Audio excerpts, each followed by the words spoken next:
산악을 아우르는 2023년 AI 전망 너무 거창한 주제로 제가 붙여봤는데 이제 저희가 준비했던 여러 가지 질문들에 대해서 말씀 나누고 또 포괄적이지만 심도 있는 그리고 하지만 또 자유로운 대화를 나눠보는 시간입니다. 내빈 분들께서는 현장 또는 온라인에서 건네주신 질문을 직접 연사객 분께도 전달하기도 하니 많은 참여 부탁드리겠습니다. 파이어사이드 챗 진행에는 저희 김세엽 셀렉스타 대표가 수고해 주실 예정이고요. 네, 오늘 오신 모든 연사분들 앞으로 나와주시면 감사하겠습니다. 네, 저희 스스로 이제 또 배가 고파지고 있기 때문에 이제 제가 짧고 굵게 질문 몇 가지 더 드리도록 하겠습니다. 사실 이제 발표해 주신 걸 쭉 봤을 때 결국에는 이제 AI가 실제 저희 서비스 실생활에 많이 들어오는 어떤 방향성에 따라서 뭐 페어네스랄지 아니면 거버넌스 정책 이런 부분에 대해서도 많이 이제 화두가 될 것 같아요. 그래서 각각 분들 한 번씩 좀 대답해 주시면 좋을 것 같은데 실제 이제 세 분이 보셨을 때 이런 실제 산업 도메인 혹은 이런 영역에서 이런 페어네스 부분이 가장 또 중요하고 신경 써야 될 부분일 것 같다 이런 걸 좀 말씀해 주실 수 있으면 되게 좋을 것 같습니다.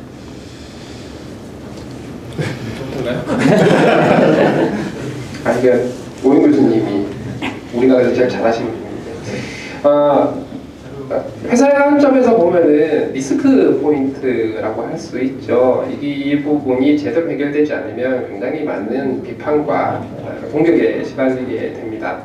그래서 약간 중요한 것도 알고 뭔가 해결책을 찾기 위해서 노력도 각 회사마다 되게 많이 하고 있긴 한데 이거를 조금 근본 있게 하느냐라고 물으면 그렇지는 않고요. 지금 수준에서는 그냥 건바이 건으로 대응을 하고 있는 수준 같긴 합니다.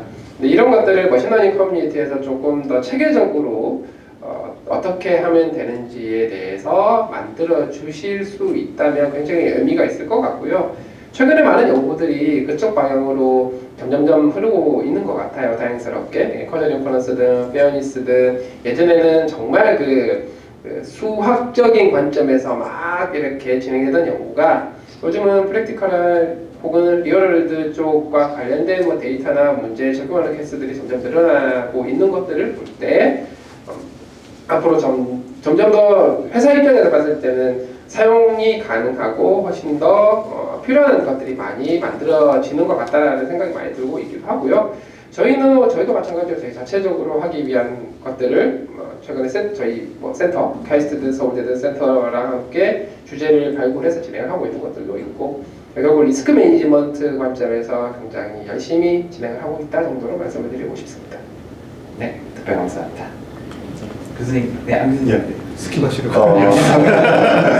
예, 저 페어니스를 열심히 연구하고 있지는 않아서 깊이 있는 답변은 모르겠는데 이제 소장님 말씀하시는 것처럼 기술적으로 좀 말씀드리면은 이게 이제 어떤 데이터가 있을 때 현재는 코릴레이션 위주로 학습하다 보니까 이제 그런 페어니스를 정확하게 하려면 그러니까 이게 사람이 보고 이게 내가 볼 때 이건 페어하지 않으니까 이 모델을 이렇게 수정해가지고 이게 페어해 보이도록 만드는 거는 근본적인 이제 솔루션은 아니거든요. 그래서 실제 우리가 러닝을 하기 때문에 그런 페어하게 러닝할 수 있는 어떤 메커니즘이라던가 어떤 이론적으로 어떻게 접근해야 되는지를 고민해 볼 때는 이제 실제 콜레이션이 아니라 커저리티를 찾아서 이게 실제 이런 결과가 나왔을 때 그게 제대로 된 원인에 의해서 이제 나온 결과인지 그게 설명 가능해지면은 페어니스 문제가 기술적으로는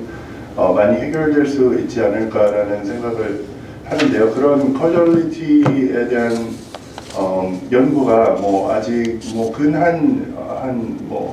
오래 전부터 연구해 오시는 분들이 계시긴 하지만 최근에 한 2, 3년 동안 많이 각광을 받는 것 같고요.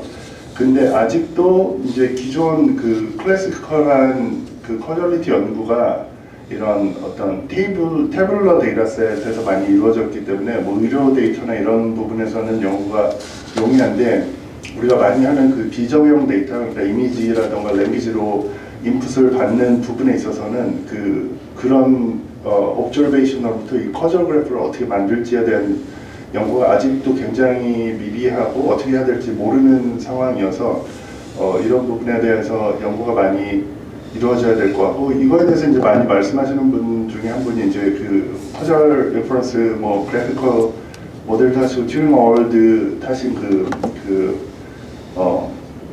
UCLA에 갑자기 생각이 안 나는데 주디아 파월 교수님이 이제 그분은 조금 강력하게 딥러닝을 여전히 그냥 커브 피팅 한다라고 얘기하시거든요. 그래서 이제 그거 보면서 저도 그런 GPT 같은 거, 뭐 챗 GPT 여전히 커브 피팅이냐라고 봤을 때 이제 생각할 문제가 있는 것 같고 저는 아니라고 얘기 못할 것 같거든요.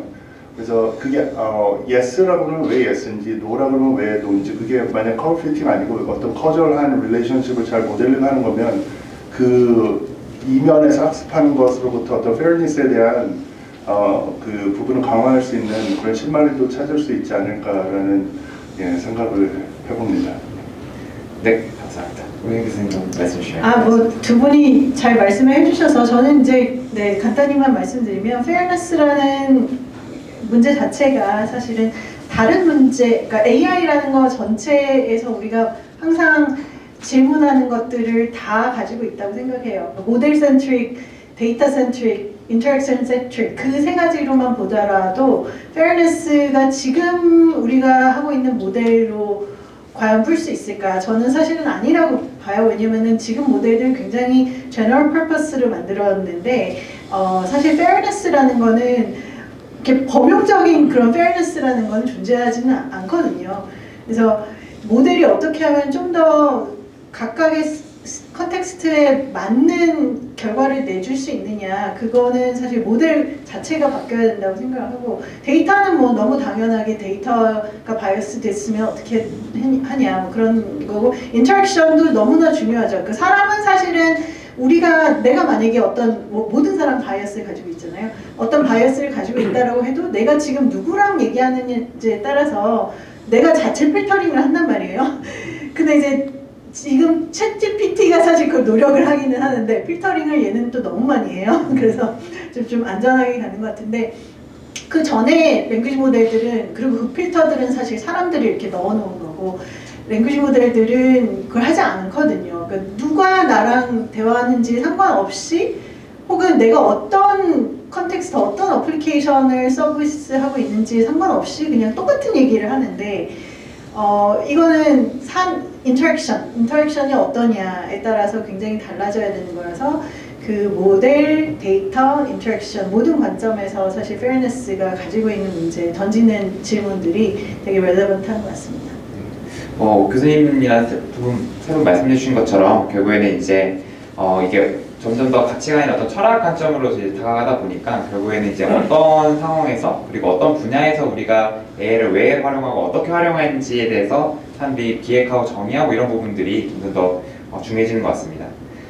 그다음에 하나 더 다른 질문 드리면요. 사실 이제 경제가 아무래도 조금 어려운 시기에 오면서 아무래도 이제 결국에는 이런 기술 우리가 많이 투자를 하고 연구한 기술들이 경제적 가치들을 어떻게 만들 수 있냐, 그거를 점점 더 이렇게 기대를 하는 그런 부분들이 이제 커지고 있는 것 같습니다. 결국에는 이제 인공지능이 실제 여러 필드에 많이 적용이 시작이 되면서 그런 부분들이 더 중요해질 거라 생각이 드는데요.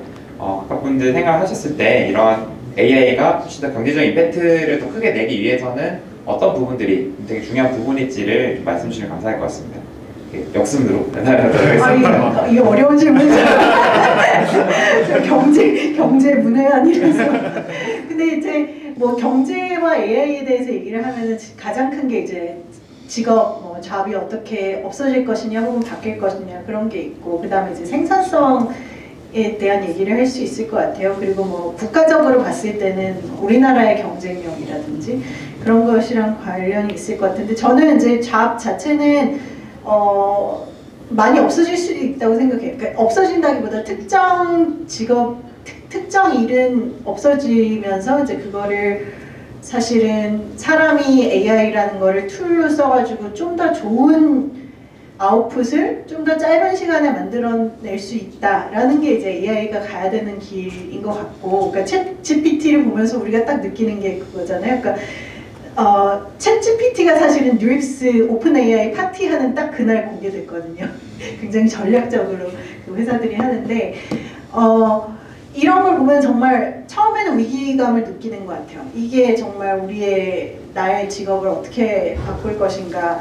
그러는데 일단 두 번째로는 근데 얘가 완벽하지 않구나, 굉장히 바보 같구나라는 거를 느끼면서 우리 사람을 replace 하지는 못하는구나 아직, 그런 생각을 하게 되고, 그 다음에는 이제 내가 이걸 써가지고 어떻게 내가 하는 거를 더 잘할 수 있을까, 그렇게 생각하게 되는 것 같고요.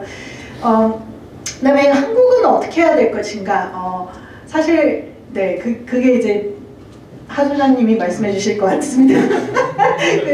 굉장히 우리한테 질문이 크게 다가오는 것 같아요. 근데 이제 아까 트렌드 보셨겠지만 AI for Science, 그거는 당장의 경제에 도움이 될 수 있을지는 잘 모르겠어요. 근데 우리나라가 이제 경제적으로 국제 경제를 봤을 때, 정치 경제를 봤을 때 뭐 클라이밋에 대한 거를 막 해야 되잖아요.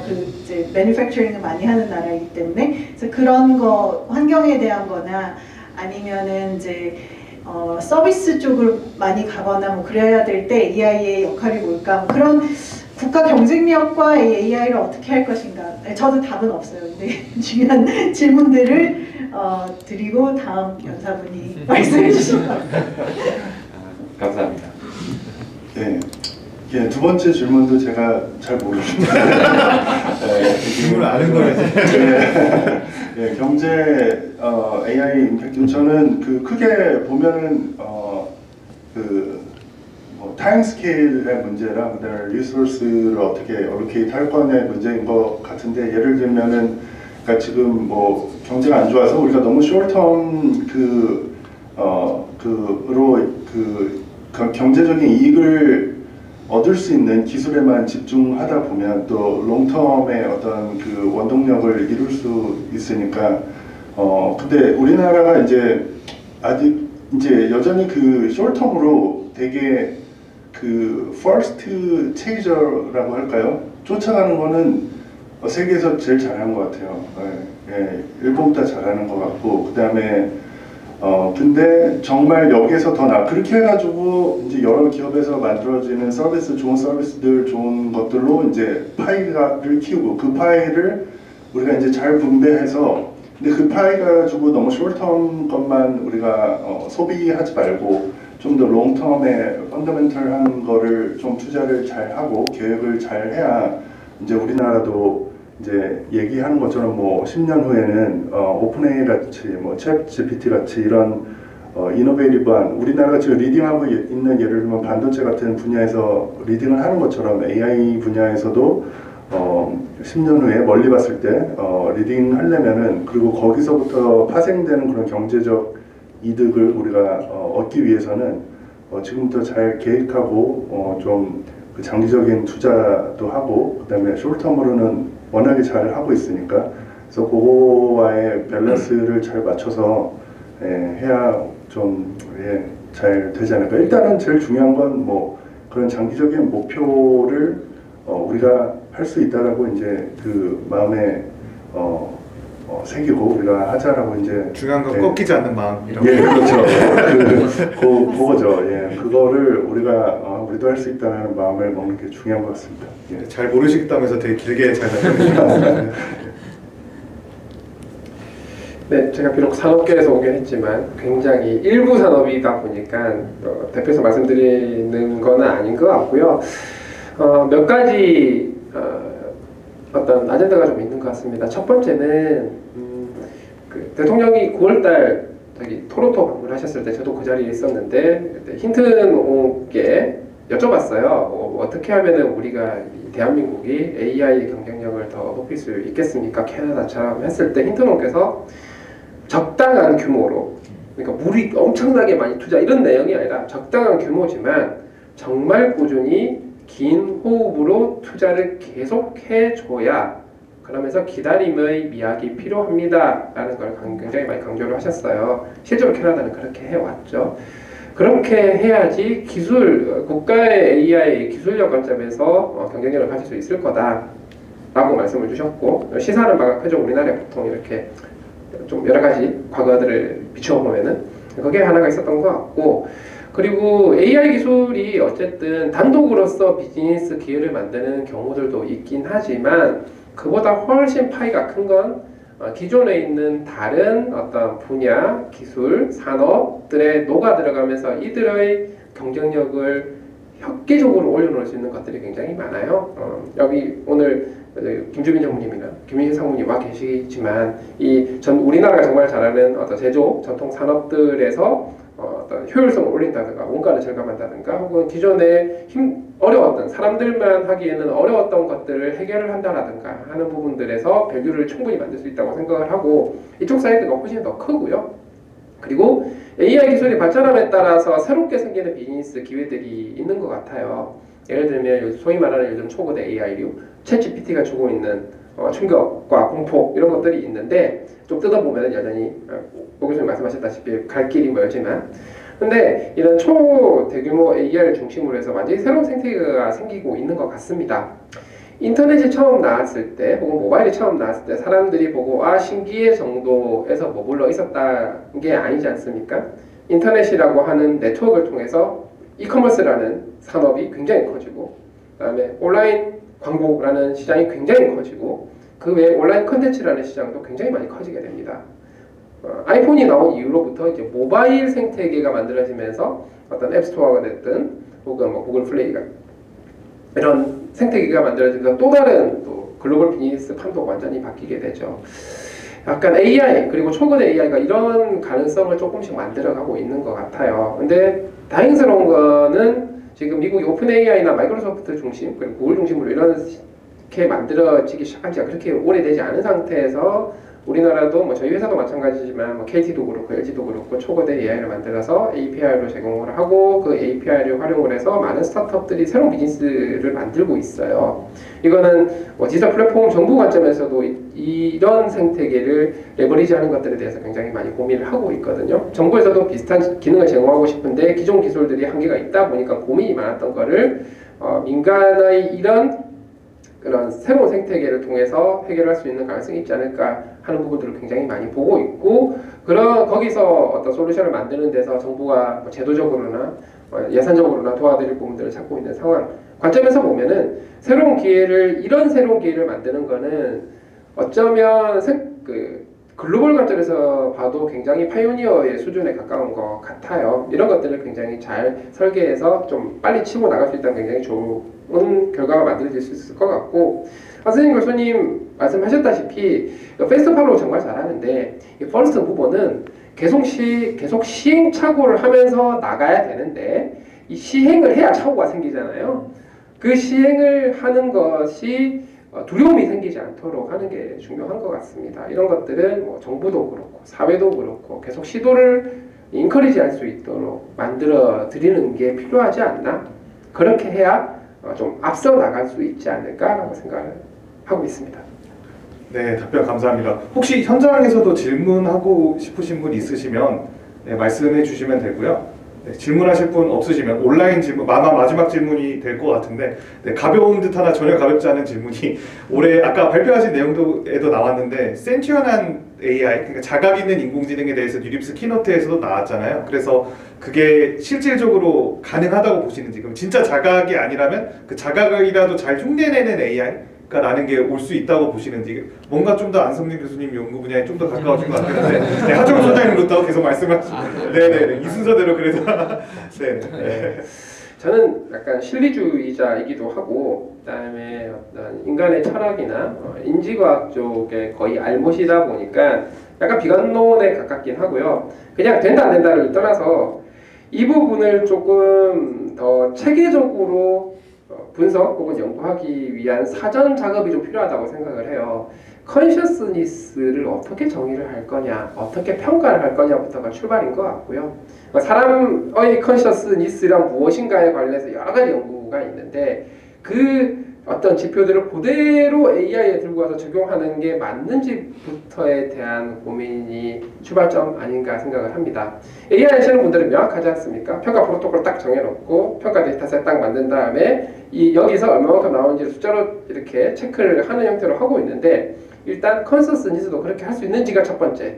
만약 그렇게 할 수 있다면 우리가 그 프로토콜이 제대로 정립이 됐는지 평가할 수 있는 방법이 제대로 정립이 됐는지 그것도 체크를 해봐야 되는 게 두 번째. 근데 지금 그게 잘 돼 있냐라고 물으면 제가 볼 때 아닌 것 같거든요. 아닌 것 같고 그런 상황에서 컨셔스니스를 가지고 있다 아니다를 논하는 게 과연 어느 정도의 어떤 타당성을 갖는가? 약간 물음표. 하지만 연구 관점에서 보면 당연히 지향해야 할 방향은 맞는 것 같다. 하지만 저희 같은 회사는 약간 물러서 있는 것 같고, 뭐 딥마인드 같은 회사는 그렇게 좀 나가려고 하는 것 같아요. 오픈 AI도 마찬가지인 것 같고, 요즘 일리아스 투케브가 계속 약간 그런 떡밥을 던지고 있는데, 이런 부분들이 먼저 조금 정리가 됐으면 좋겠다라는 생각입니다. 예, 일단은 그 consciousness가 뭔지에 대한 정의가 제대로 돼야 될 것 같은데요. 그 제가 알기로는 이제 뉴로사이언스적으로는 중론이 합의된 중론이 없고요. 계속 뭐 여러 가지 티어리들은 나오고 있고요. 그게 이제 이 논의를 하기 위해서 먼저 생각해봐야 될 부분이고요. 두 번째는 우리가 그 AI에게 consciousness를 원하는가에 대한 부분이 있는 것 같아요. consciousness가 그러니까 약간 사이파이적인 관점에서는 뭔가 자의식이 있는 그런 AI와 대화를 한다는 게 뭐 재밌을 것 같긴 하지만 뭐 여러 가지 리스크도 있고 하고요. 그렇지만 우리가 그걸 원하는가? 그러니까 우리는 그러니까 인류에게 도움이 되는 내가 필요한 어떤 문제를 풀어주고 하는 건데 그 과정에서 consciousness가 꼭 필요한 팩터인지 근데 저는 현재로는 뭐 아닌 것 같고요. 그리고 그게 이제 그런 리스크하고도 관련이 있기 때문에 우리가 지금 단계에서 그 AI를 개발하고 연구하는데 오히려 뭐 그러니까 그 consciousness를 갖는 AI를 연구해야 되는 이유에 대해서 잘 모르겠고요. 그렇다 그러면은 이제 어느 순간에는 그게 나올 수 있는 게 이제 어느 순간 정말 사이파이처럼 연구를 막 해서 뭐 AI를 데이터에 막 트레이닝 하다 보니까 얘가 어느 순간에 의식을 갖고 있는 것 같아 뭐 이렇게 되는 건데 왜냐면 우리가 액티브하게 그걸 연구하지 할 가능성은 많지 않은 것 같아가지고요. 그래서 그런 부분에 대해서는 좀 미리 오히려 저는 그 컨셔스니스를 추구하는 것보다 예방하는 쪽으로의 연구가 그걸 갖지 않도록 하는 쪽으로의 연구가 더 중요한 거 아닌가라는 생각을 합니다. 왜냐하면 AI를 어떤 툴로서 인류에 도움이 되는 툴로서 보는 게 전 중요하다고 생각하고요. 뭐 AI의 의식을 부여함으로 인해서 뭐 우리의 프렌드가 되는 게 필요한지에 대해서 저는 잘 모르겠습니다. 그래서 기술적으로는 정리를 하자면 일단 컨셔스니스의 정의가 필요하고 두 번째 우리가 그냥 상식적으로 생각하는 컨셔스니스에 대한 부분이라면 우리는 그걸 추구할 이유에 대해서 잘 모르겠다라는 게 저의 생각입니다. 네, 감사합니다. 네, 저는 사실은 안 교수님 말씀하신 거에 거의 반대되는 입장인데요. 저는 일단 그 안성준 교수님 2032년 루입스 워크샵, 저는 그 중에 하나가 나의 AI 프렌드를 어떻게 잘 우리가 싸웠는데 어떻게 잘 지낼 것인가. 이 AI 컴패니언에 대한 뭐 가족으로 받아들일 것인가. 그런 얘기들이 나올 것 같아요. 근데 이제 처음 질문하신 거에 답을 하자면 센션트한 AI가 가능할까?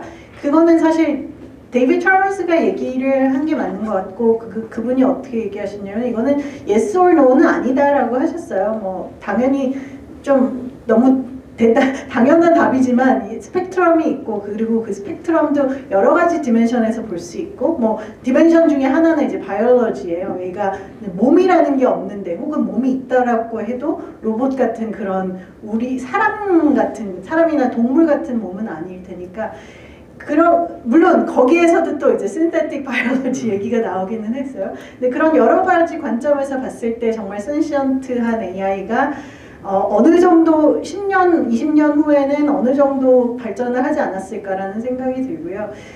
그게 이제 우리가 원하냐 안 원하냐라는 것보다는 사실 우리가 그 룸바 처음에 나왔을 때도 룸바가 이렇게 돌아다니면은 사람은 거기에 이렇게 뭔가 인간적인 걸 부여를 하게 돼 있어요. 이거는 사실 HCI 연구 한 30-40년 전부터 얘기를 했던 거고 컴퓨터가 있으면은 얘를 사람으로 대한다. 그 인터랙션 자체가 그렇기 때문에 우리가 이제 이렇게 expect하지 않은 사람 행동들이 나온다라는 거를 알고 있고 AI는 더욱더 그럴 거고요. 그러니까 그러면 이제 사실 그 리스크가 굉장히 크죠. 그러니까 되게 harmful한 뭐 정말 우리 터미네이터를 알고 있는 그런 것들이 나올 수가 있으니까 어떻게 할까?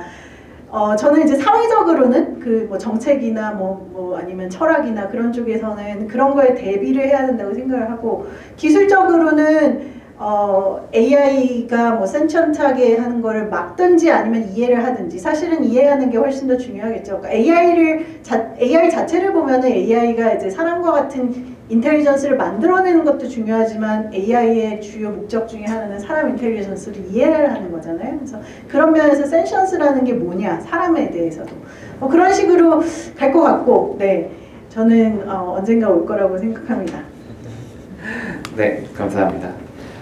네, 이제 많이 이제 마칠 시간이 돼가지고 마무리하면 될 것 같고요. 오늘 이렇게 굉장히 좋은 인사이트들 주신 이제 연사분들께 큰 박수 부탁드리겠습니다.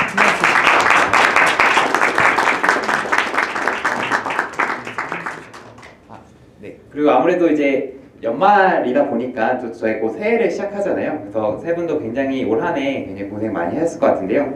내년에 어떤 뭐 개인적인 거나 아니면 AI 어떤 연구적인 거에서 목표가 있으시다면 한마디씩만 마지막 또 하고 마무리하면 좋을 것 같습니다. 네, 아까 제가 잠깐 언급했는데 제너럴 체어가 돼가지고 되게 일이 더 많더라고요. 어쨌든 내년에도 뉴올리언스에 관심 많이 가져주시고 워크샵, 뭐 페이퍼, 소셜 다 해주시고 뉴올리언스에서 뵙기를 바랍니다. 저도 내년에 이제 한국 온 지 2년차 되는 건데요. 그러면은 잘 적응하고 이제 연구와 뭐 여러 가지 활동에 있어서 열심히 내년에도 하도록 하겠습니다. 네, 벌려놓은 일들이 많아서 잘 수습을 했으면 좋겠고요. 저는 아무래도 회사에 있다 보니까 글로벌 어떤 경제 상황이 되게 안 좋잖아요. 그래서 먼저 전쟁이 빨리 끝났으면 좋겠고요. 이게 먼저 잘 끝나야 그 다음 후속 조치들이 쭉 될 것 같아서 내년 굉장히 힘들 거라는 예상이 많죠. 이 힘들다는 얘기는 회사에서의 어떤 중장기 투자가 쉽지 않을 수 있다는 얘기이기도 하고 채용이 쉽지 않을 수 있다는 얘기이기도 합니다. 이런 부분들이 좀 빠르게 해소가 돼서 다시 이렇게 좀 더 활발한 어떤 경제 상황, 그래서 회사들이 좀 더 많이 투자하고 좀 더 많이 채용하고 그러면서 좀 더 많은 기술 개발들을 할 수 있게 되면 참 좋겠다라는 생각을 갖고 있습니다. 네, 감사합니다. 네, 이상으로 오늘 준비한 셀렉스타가 주관하는 AI 리더 포럼 모든 정규 세션이 마무리되었습니다. 마지막까지 함께 해주신, 그리고 또 좌담회까지 끝까지 진행해주신 모든 연사분들께 박수 한번 부탁드리겠습니다. 들어가시면 됩니다, 이제. 네. 정말 귀한 시간 내주셔서 참석한 여러분께 유익한 시간이 되었길 바랍니다. 무엇보다 끝까지 함께 해주신 네벤 여러분들께, 그리고 시청자 여러분께 감사의 말씀 드립니다. 한번 말씀드리고 싶은 내용이, 중간에 저희가 스트리밍이 한번 끊겼다가 재회가 됐는데요. 저희 모든 방송 내용 그리고 오늘 세미나 내용 다 녹화되어 있으니까 영상으로 다 보내드리도록 하겠습니다. 그래서 중간에 놓치시는 내용 없도록 다시 한번 챙겨드리도록 하겠습니다. 앞으로도 좋은 소식과 행사로 찾아뵙겠습니다. 특히 다가오는 1월 신년 1월에는 저희가 셀렉스타가 준비하는 네트워킹 행사 AI 노다지가 열릴 예정입니다. 1월 17일에 또 열릴 예정이고요. 또 많은 분들께서 참석해 주시면 감사하겠습니다. 셀렉스타가 매주 발행하는 뉴스레터가 있습니다. 또 AI 업계 새로운 토픽들과 그리고 그 한 주간 있었던 여러 뉴스들을 큐레이션 해가지고 저희가 보내드릴 예정이고요. 온라인으로 참석해 주신 모든 분들께서는 이제 사전 동의가 있어서 바로 저희 메일링 리스트에 올려드릴 거고, 오늘 오프라인으로 오신 분들에게도 제가 앞에서 지금 동의를 구하고 있습니다. 개인정보보호법에 맞춰서 다 동의해 주신 걸로 알고 만약에 내용이 재미없으시면 중간에 언서브스크라이브 해주시면 되겠습니다. 네, 저희 오픈 채팅방도 아까 말씀드린 대로 AI 사업개발 카톡방 많은 관심 부탁드리겠습니다. 네, 여기까지 저희가 준비한 모든 순서 마무리하고요. 아쉽지만 온라인 송출은 여기서 종료되게 됐습니다. 온라인으로 함께 해주신 모든 분 감사 말씀드립니다. 감사합니다.